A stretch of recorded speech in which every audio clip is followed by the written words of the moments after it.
বাবা তোমরা কেমন আছো? ভালো আছি। ভালো আছো? আজকে তোমরা জানি কি খাবে বলছিলা সন্ধ্যার নাস্তা? কেক। কেক। ও আমি দই। তুমি কি খাবা? দই। তুমি দই আর রাকিবা হইতাছে কেক। আমি পিজ্জা। পিৎজা খাবা? ঠিক আছে, আমরা তোমাদের তোমাদের জন্য দেখো কি কি নিয়ে আসলাম। এখানে হইতেছে তোমার পরোটা, চিকেন পরোটা।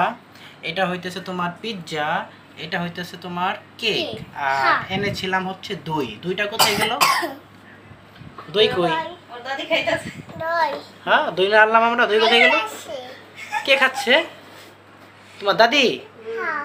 যা, তোমার দাদি তাহলে দই খাচ্ছে। ও আচ্ছা, এটা হইতেছে কাপ দই। এই দইটা খুবই ভালো মান্ডার নাম করা একটা দই।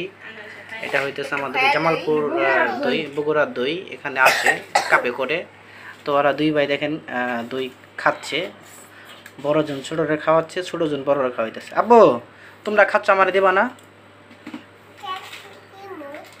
দিবা? আচ্ছা ঠিক আছে, তাহলে তোমরা খাওয়া দাওয়া করো। তো আজকের এই পর্যন্ত ভিডিও ছিল, আপনারা দেখতেই পারলেন। তো আমার বড় ছেলে আর ছোট ছেলে অলরেডি নাস্তা করতেছে। কি তুমি খাইবা না?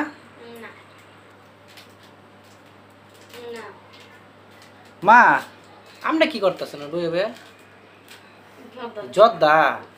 আই হাই মা, পান তোমার দাদি এখন পান খায়। পান খাওয়া ঠিক আছে, কিন্তু পানের সাথে কিন্তু জর্দা খাওয়া ঠিক না। এই জর্দা খাইলে তো সমস্যা, কারণ জর্দা খাইলে মাথা মাথা ঘুরাইব, বিভিন্ন ধরনের রিং হয়। কি কিনে আসছো তুমি? কেক? কেক নিয়ে আসছো? আচ্ছা ঠিক আছে, তাহলে তোমরা খাওয়া দাওয়া করো। তো আপনারা ভালো থাকেন, সুস্থ থাকেন। যে যেখান থেকে আমার ভিডিও দেখতেছেন সকলকে ধন্যবাদ। তো এই বলে আজকে বিদায় নিচ্ছি। আমার দুই ছেলে খুব বায়না করতেছিল যে বাবা আমি পিৎজা কেক এগুলো খাবো। টুকটাক কিনে দিলাম যাতে ছেলে মেয়ের মনটা ভালো থাকে। হ্যাঁ বাবা, হ্যাঁ বাবা, তোমাদের জন্য এটা কিনে নিয়ে আসছি। চিকেন পরোটা, চিকেন পরোটা, এই যে কেক আর হচ্ছে পিৎজা। পিৎজা ভালোটা পাই নাই, মোটামুটি যা পাইছি বেকারির থেকে এখানে টাকটা বানাই, তো এখান থেকে নিয়ে আসলাম তোমাদের জন্য। তো তোমরা খাও। হ্যাঁ বাবা, বাবা তাহলে হুম হুম তুমি খাও। নেমে গেছে।